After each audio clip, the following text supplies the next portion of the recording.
All right, guys, let's try this again. Hopefully it won't shake so bad this time. All right, so area and circumference of circles. As you both know, as both my geometry classes should know, area of a circle equals pi r squared. All right, anytime you see an area, you are always going to see a square on the units. That's because there always has to be a length squared in the problem. All right, so you'll always see that in area. Circumference equals pi times diameter, or circumference equals 2 pi r, because 2 radiuses is 1 diameter. All right. Notice that the length in these two is not being squared. So these would be found in inches, meters, centimeters. These over here, areas would be centimeters squared, inch squared. All right. So just kind of an idea of if you get a multiple choice type question on some ACT test, and they ask you for area, and one of the answers is in straight inches, then that's not an area. No way. All right, so I believe we did this actually in class. If you remember that activity we did where you drew the polygons, and then you had to draw angles, or from one vertex you drew the diameters. And we were working on something to find the angles of these polygons. And then I asked you, as it gets more and more sides, what does it start to look like? And everybody said it starts to look like a circle, which indeed it does. All right, so let's look at this next piece. This is basically a proof of the area equals pi r squared. So don't let this be complicated for you. You know the equations for this. All right, this may help you find the answers to some question that might have information presented in a rather unusual way. All right, so as the number of sides of the inscribed polygon n continually increase, what does the apothem of the polygon appear to become? Well, that's a radius.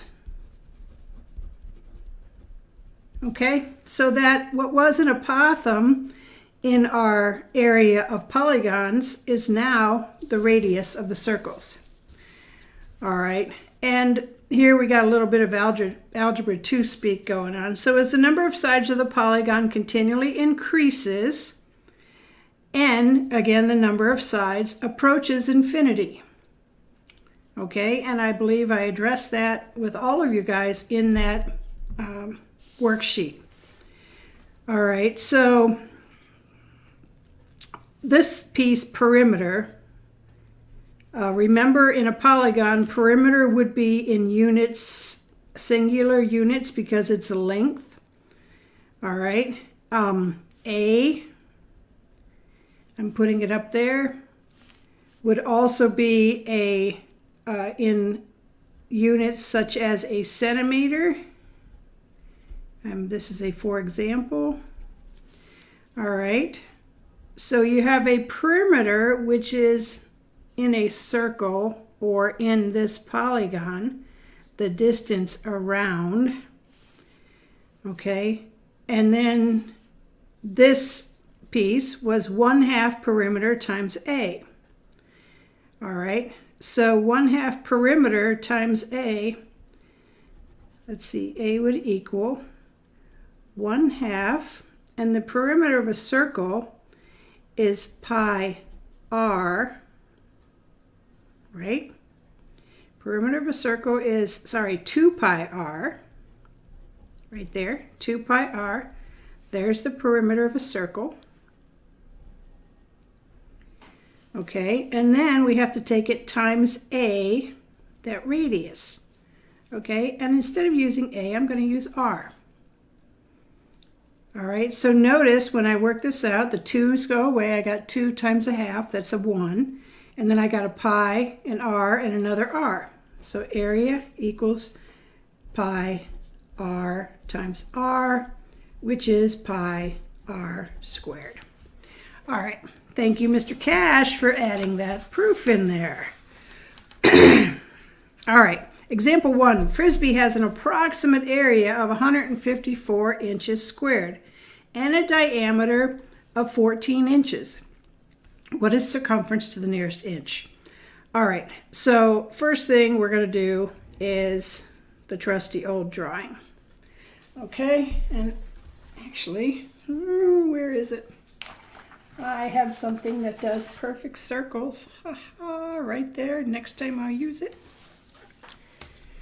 Okay, so we have an area of 154 inches squared. Why do they say approximate area? Okay, do you have any idea? Think about this. Approximate area.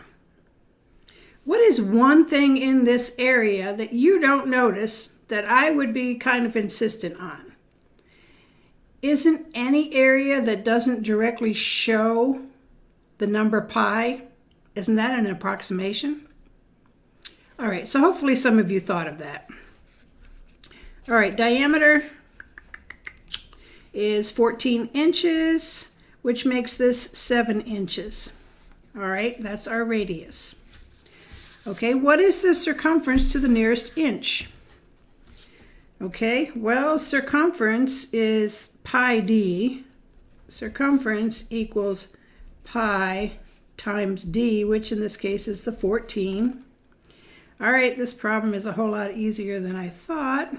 And a diameter of 14.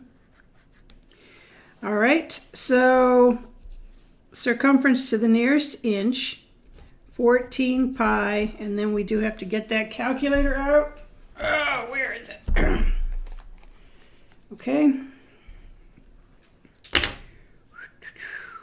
Come on. Okay, calculator. Sorry, I was not prepared to simplify pi. And looky, there it is. Isn't that nice? Pi times 14. Ta-da-ta-da!